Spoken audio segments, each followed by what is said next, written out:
Hi everybody, I'm Kate Carnell, CEO of the Australian Food and Grocery Council. AFGC represents Australia's biggest manufacturing sector, that's food and grocery. We turn over $108 billion a year and employ 312,000 Australians. Half of those are in rural and regional towns. This year has been a huge year for our industry and for AFGC in particular. And I'd like to use this opportunity just to run through a few of the highlights.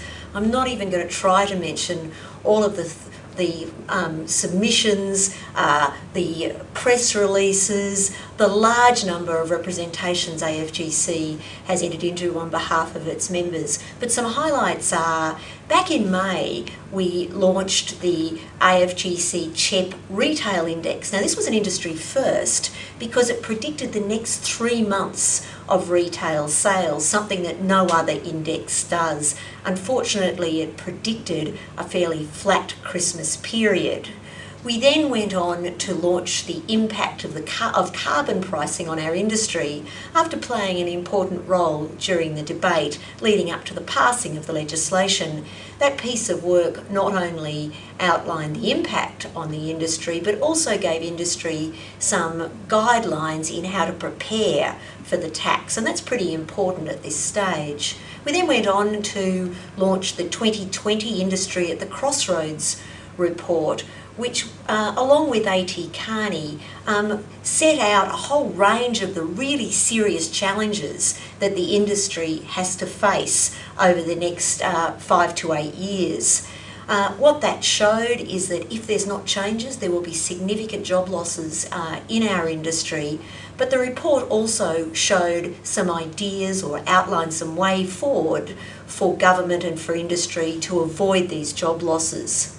Some of the good bits of that report really made it clear to people like Senator Kim Carr, the Minister for Industry, and also the new head of the ACCC, that's Rod Sims, to take this whole issue of the profitability of the food and grocery manufacturing industry really seriously.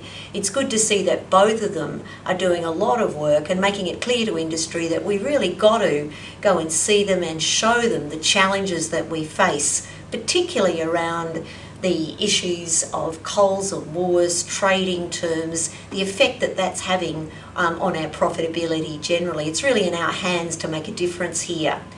We saw Joe Ludwig, the Minister for Agriculture, launch our State of the Industry report in November. That's the third of these reports that we've been doing with KPMG, which is a snapshot of what our industry actually looks like. It's a worthwhile document to get your hands on. It is on our website because it does really give a lot of stats, a lot of information about what food and grocery manufacturing really looks like in this country.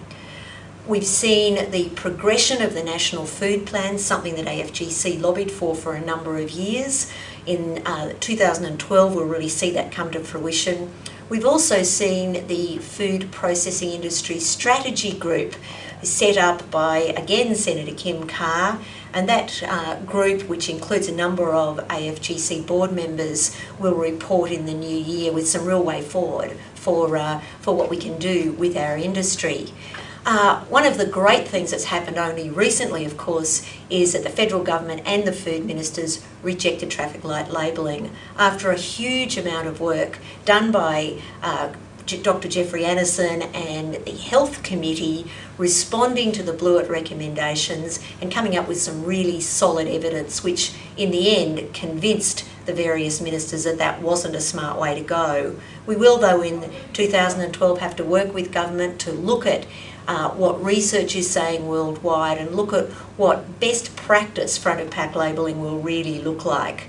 There are a range of other issues in the Blewett Review that we'll also need to work with government to bring to fruition in the best interests of the industry. That's just a really quick snapshot of the sorts of things we've been doing this year. Next year will probably be an even bigger year. I don't think anyone thinks it's going to be an easier year for industry. So that makes AFGC and the representation that we can produce on your behalf, on our members' behalf, even more importantly. We've seen a growth in our membership this year, and that's been great, but we have to do even better, and we certainly plan to here at AFGC. So on behalf of the staff members here at AFGC and our board members, particularly our chair, John Damani, I'd like to wish you all a very happy Christmas and look forward to working with you all in the new year. Have a great festive season. And if you're out shopping, what should shoppers be doing when they're in a supermarket? What we'd like to see is this Christmas everybody goes out and buys products from brand names that they know and trust. I think that's the important issue. We want to see jobs in Australia. We want to see brands continue to thrive into the future.